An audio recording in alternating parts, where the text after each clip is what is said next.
안녕하세요. 홍프로 스포츠입니다. 적중하신 가족방분들 모두 축하드립니다. 홍프로 가족방에서 모든 경기, 언오버 및 핸디캡, 최종 조합 공유해드리고 있습니다. 적중률 높은 홍프로 가족방은 고정 댓글에 있는 링크로 문의해 주시기 바랍니다. 3월 25일 월드컵 예선 6경기 분석 시작하겠습니다. 첫 번째로 일본 대 사우디아라비아 경기 알아보겠습니다. 먼저 일본은 모리아스 감독이 이끄는 3-4-3 전형을 통해 최근 빠른 템포와 전방의 날카로운 침투 플레이로 경기 주도권을 가져가는 모습을 보여주고 있다. 특히 윙포워드 쿠보 타케우사와 미토마의 하프스페이스 침투는 일본 공격 전술의 핵심이다. 쿠보는 오른쪽 하프스페이스에서의 드리블 돌파와 컷인 그리고 간결한 2대1 패스 연계에 능해 상대 수비 간격이 벌어진 상황에서 결정적인 공간을 파고드는 역할을 수행하고 있다. 미토마 역시 좌측에서 스피드를 살린 돌파로 페널티 박스 근처까지 공을 운반하며 일본은 이러한 양쪽 날개 침투 중심의 전술 구조로 상대 수비를 흔들어 왔다. 중앙에서는 미나미노가 세컨 라인에서 침투 타이밍을 조율하며 공격에 힘을 실어주고 있고 중원과 수비라인 간격 조절도 뛰어난 편이다. 이어서 사우디는 르나르 감독의 4-4-2 전형을 유지하고 있으며 알브리칸과 알도사리 등 테크니컬한 공격 자원을 보유하고 있으나 양쪽 풀백과 센터백 사이 공간이 종종 벌어지며 실점 위기를 자초하는 약점을 보이고 있다. 무사브 알주아이르가 중원에서 수비 밸런스를 잡아주긴 하나 일본의 높은 라인과 빠른 볼 전환 앞에서는 수세에 몰릴 가능성이 높다. 특히 사우디가 좌우 수비 간격을 좁히지 못할 경우 쿠보와 미토마의 하프스페이스 침투에 결정적인 타격을 받을 수 있다. 일본은 하프스페이스 침투 전술을 완성도 높게 구사하고 있으며 쿠보 타케우사의 경기 감각은 지금 그 어느 때보다 날카롭다. 사우디는 수비 간격이 벌어지는 상황에서 위기를 자주 노출하고 있어 일본의 공간 침투 플레이에 취약할 수밖에 없는 전술 구조다.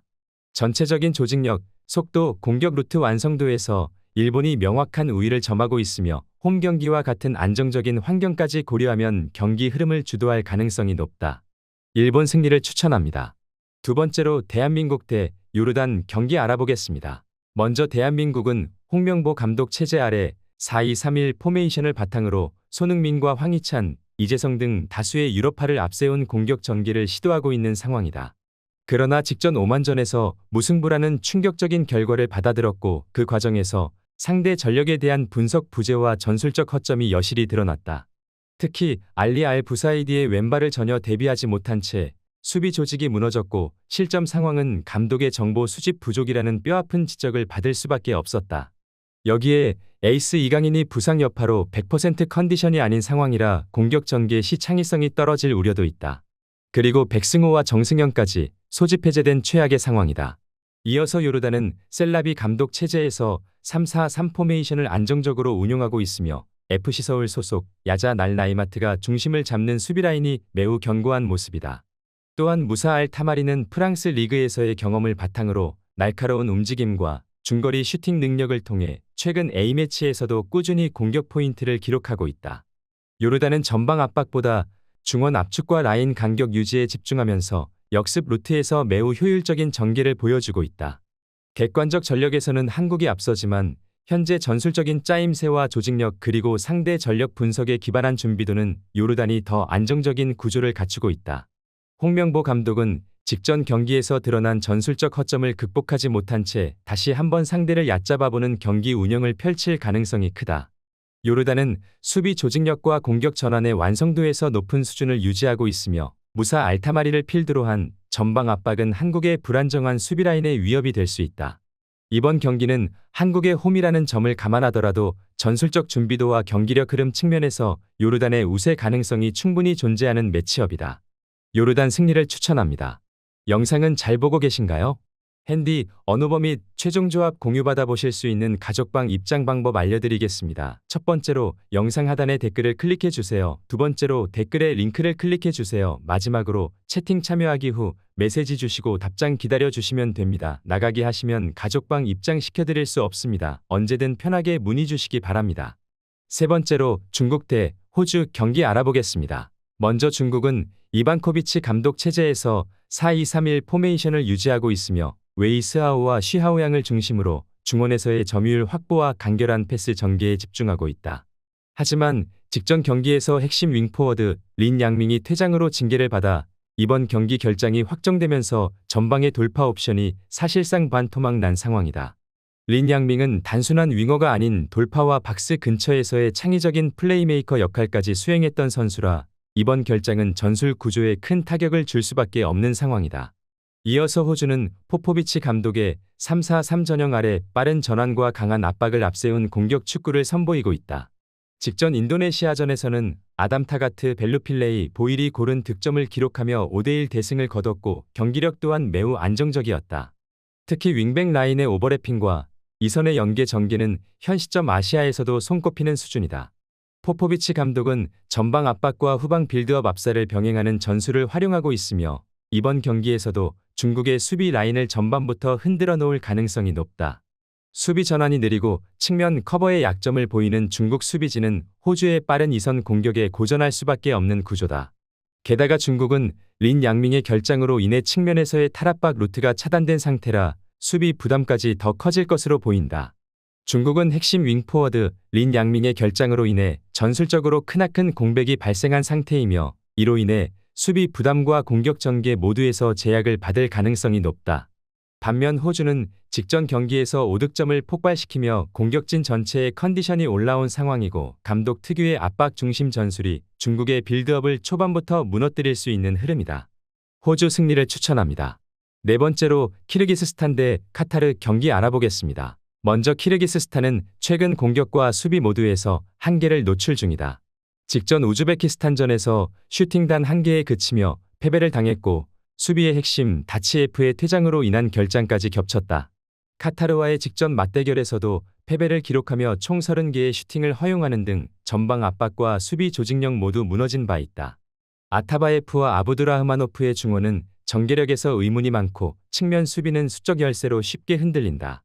다치에프의 부재는 좌우 밸런스를 크게 약화시킬 요소다. 이어서 카타르는 북한전 대승으로 반등에 성공했다. 아피프, 알라위, 알가네히의 삼각 편대는 빠른 침투와 연계에서 여전히 위력적이며 더블 볼란치 마샤알과 파티, 조합도 안정적인 점유율 확보에 기여하고 있다. 수비에서는 살만, 미겔, 멘데스가 제공권에서는 안정적이나 세컨볼 대응 및 라인 복구에는 다소 아쉬움이 있다. 원정 6경기 무승이라는 리스크는 있지만 이번 경기 상대가 워낙 전력 열세라 큰 문제가 되진 않을 전망이다. 카타르가 경기의 주도권을 확실히 가져갈 것으로 보인다. 키르기스스탄의 측면 수비 불안과 낮은 전개 효율, 결정력 부족이 여전한 가운데 카타르의 속도 중심 공격 전개가 그대로 위력을 발휘할 가능성이 높다. 키르기스스탄의 득점 가능성은 낮고 카타르의 멀티 득점 가능성은 충분히 열려있는 구조다. 카타르 승리를 추천합니다.